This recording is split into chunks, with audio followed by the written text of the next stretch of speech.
মানুষের জীবনে একটা জিনিসের গ্যারান্টি আছে, আর সেটা হচ্ছে মৃত্যু। তবে কার মৃত্যু কখন কিভাবে হবে সেটা একমাত্র সৃষ্টিকর্তা ছাড়া আর কেউ বলতে পারবে না। মানুষের মৃত্যুর এক সেকেন্ডও কোনো নিশ্চয়তা নেই। মানুষ হিসেবে আমার মৃত্যু কখন হয়ে যাবে তার কোনো গ্যারান্টি নেই। সো আমার মৃত্যুর আগে বাংলাদেশের জন্য কিছু ভবিষ্যৎবাণী দিয়ে যেতে চাই।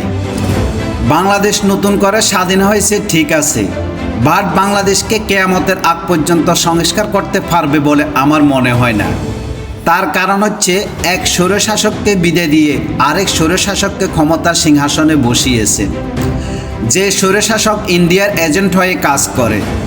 এক কথা বলতে গেলে বাংলাদেশ আগেও আওয়ামী সরকার চালিয়েছে, এখনও আওয়ামী সরকার চালাইতেছে। যদিও এই ইন্টারিম সরকারের অধীনে কোনো দলীয় সরকার ক্ষমতা আসে, তারাও ইন্ডিয়ার এজেন্ট হয়ে কাজ করবে। আর সেই দলীয় সরকার সম্ভবত বিএনপি হতে পারে। বিএনপি ক্ষমতা আসলে বিএনপির ভিতরে 6 জন ব্যক্তি ইন্ডিয়ার তাবেদারি করে চলবে।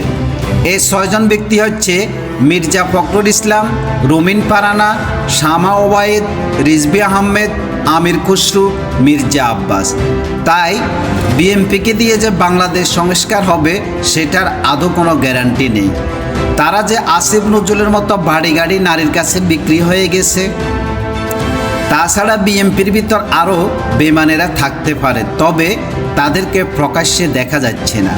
জামাত শিবিরের মধ্যেও একজন ব্যক্তি সিক্রেটভাবে ইন্ডিয়া লবিং করে যাচ্ছে।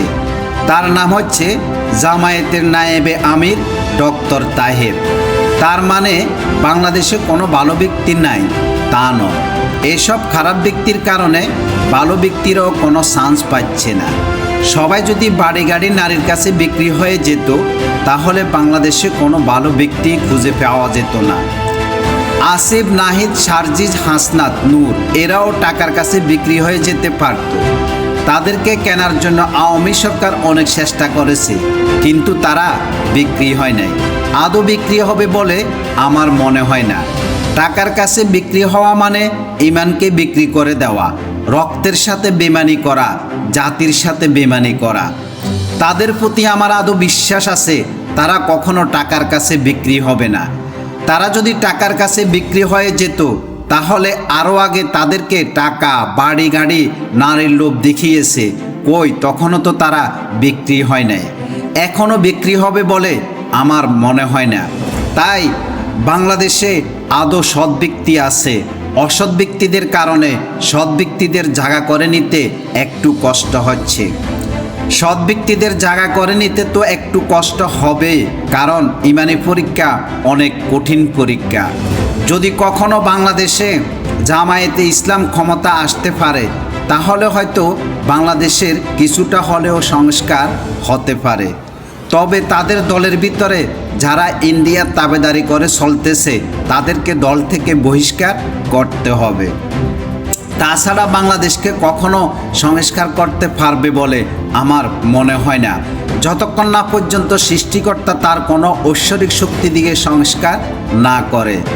আজকে যদি বাংলাদেশের এই সিচুয়েশনে আওয়ামী সরকার থাকতো তাহলে প্রত্যেক হত্যা মামলার আসামিদেরকে ফাঁসির মঞ্চে দাঁড়িয়ে ফাঁসি দিয়ে দিত। তাদেরকে হাজার কোটি টাকার বিনিময়েও ছাড় দিত না। অথচ এই সরকার টাকার বিনিময়ে আসামিদেরকে ছাড় দিয়ে দিচ্ছে।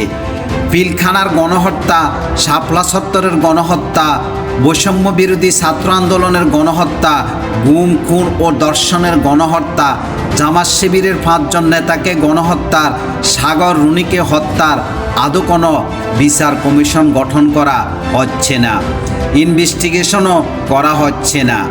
তার মানে বাংলার জমিনে এদের বিচার কখনো হবে বলে আমার মনে হয় না। ডক্টর ইউনূসের পাওয়ারের কারণে বাংলাদেশ আদৌ টিকে আছে, তা না হলে ইন্ডিয়া আরও আগে গ্রাস করে ফেলত। ডক্টর ইউনূস যেদিন ক্ষমতা ছেড়ে চলে যাবে সেদিনই টের পাবেন বাংলাদেশ কোন পথে পা বাড়াচ্ছে। আপাতত উনি থাকার কারণে ইন্ডিয়ার সবল থেকে কিছুটা হলেও রক্ষা পাচ্ছে। উনি না থাকলে সেটাও রক্ষা পেত না, মনে রাখবেন।